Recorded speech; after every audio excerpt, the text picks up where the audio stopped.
Vâng, xin, chào mọi người, mừng các bạn đã quay trở lại với cái kênh Đá Cạnh Trung Kiên.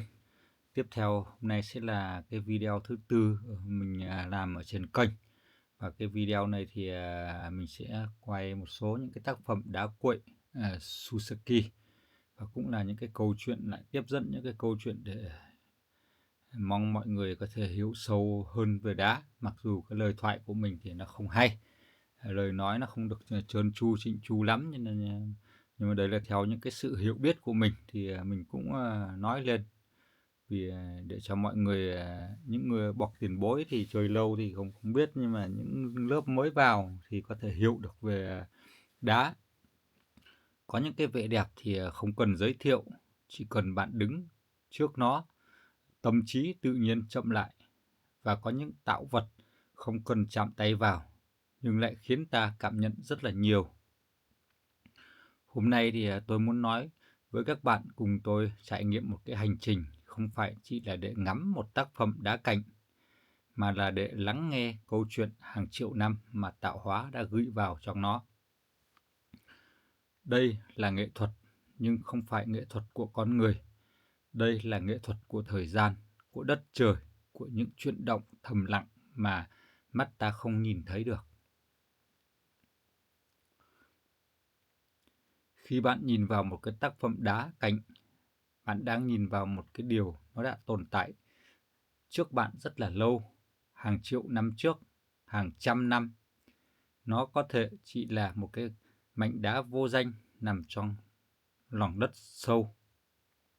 Nhưng rồi những mạch khoáng nóng chảy luồn qua, những tầng đất bùn đùn nén lại, những cái dòng nước bào mòn, những dòng dung nham nung nóng, những biến động của địa chất nong lên rồi hạ xuống.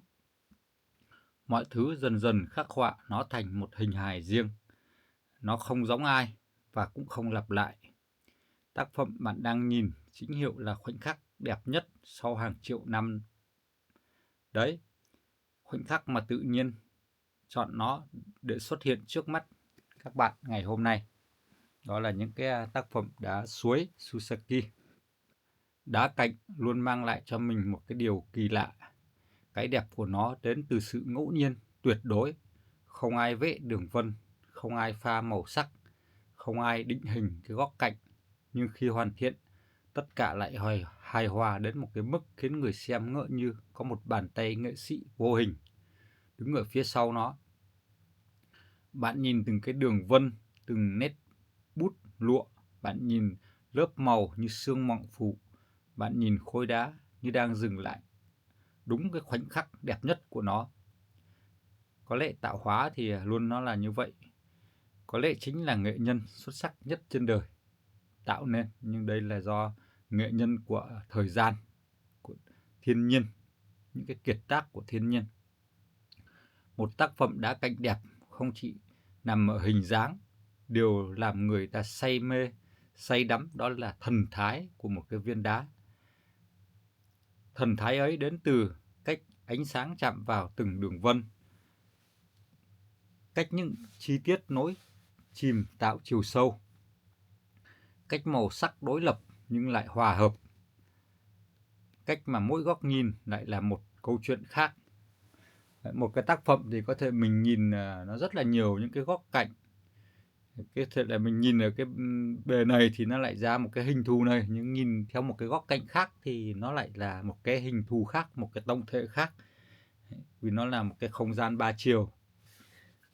Khi bạn nhìn đá lâu thì tự bạn sẽ thấy rằng đá nó không hề vô tri, nó rất có tâm thế, có khí chất, có cảm giác như đang tỏa năng lượng của chính nó.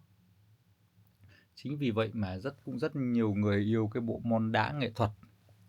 Mỗi một tác phẩm là một linh hồn, một tính cách, một trạng thái tinh thần riêng biệt hoàn toàn. Có một điều thú vị là càng yêu đá lâu, con người càng trở nên điềm tĩnh. Đá không nói, không chuyển động, không tranh đấu, không phô trương. Nó chỉ tĩnh tại, nhưng lại có khả năng khiến tâm mình cũng tĩnh lại theo. Khi bạn đặt một tác phẩm đá trong không gian sóng, sự rối ren dần tan, suy nghĩ dồn dập dần chậm lại, tâm trí trở nên sâu hơn, nhẹ hơn. Có lẽ vì vậy mà đá cạnh thường được xem như một phần của thiền, không cần làm gì cả, chỉ cần hiện diện. Đó là vẻ đẹp của sự tĩnh, một sức mạnh mềm mại nhưng bền hơn tất cả những cái sức mạnh khác. Người không chơi đá sẽ nói, chỉ là một tảng đá thôi mà. Những người hiểu đá sẽ nói, đây là một kiệt tác của tự nhiên. Bởi chỉ vì nhìn kỹ, ta thấy rất nhiều điều mà những người vội vàng không thấy. Cách hai lớp vân ôm nhau như dòng nước và mặt đất, cách màu sắc giao thoa mềm mại như tranh thủy mặc, cách những vết sần kể lại hành trình bị nước bào mòn, cách từng chi tiết nhỏ thôi cũng mang hơi thở cả triệu năm. Chơi đá thật ra không phải là để khoe, chơi đá là để cảm nhận, để lắng lại, để nhìn thấy mình nhỏ bé trước cái sự rộng lớn của tự nhiên, của thiên nhiên. Giá trị của đá cạnh không chỉ nằm trong mắt nhìn, nó nằm trong sự đồng điệu. Không phải ai cũng cảm được, không phải ai cũng nhìn ra cái đẹp sâu bên trong. Chính vì những cái người mà nhìn ra cái đẹp sâu bên trong thì mỗi một viên đá nó là một cái tác phẩm và nó có cái giá trị kinh tế khác nhau. Nhưng khi bạn nhận được một cái tác phẩm nào đó thì bạn sẽ hiểu vì sao một cái tác phẩm có thể khiến người ta đứng ngắm cả giờ đồng hồ không biết chán. Vì cái giá trị thật sự của đá cạnh là sự độc bản, sự nguyên sơ. Nguyên sơ tức là nó còn hoàn toàn tự nhiên 100%. Nó có những cái nét của tự nhiên, sự có mặt qua hàng triệu năm, sự kết nối với tâm hồn người xem và cảm xúc mà nó để lại cho người xem, lắng đọng trong tâm trí mỗi người. Có những tác phẩm không dành cho số đông, nhưng lại dành cho đúng người. Vì mỗi người thì có một cái cách nhìn, nhận khác nhau. Nếu bạn đã xem đến những cái phút cuối cùng này, thì điều đó cho thấy bạn có một sự kết nối đặc biệt với nghệ thuật của tạo hóa thiên nhiên.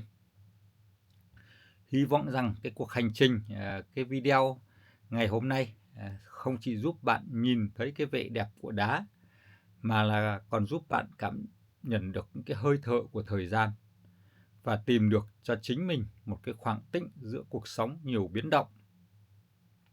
Cảm ơn tất cả mọi người đã đồng hành cùng với đá cạnh Trung Kiên. Nghệ thuật tạo hóa. Hẹn gặp lại mọi người trong những cái tác phẩm tiếp theo, những cái câu chuyện tiếp theo, những tuyệt phẩm nguyên bản, sâu sắc và mang linh khí của đất trời.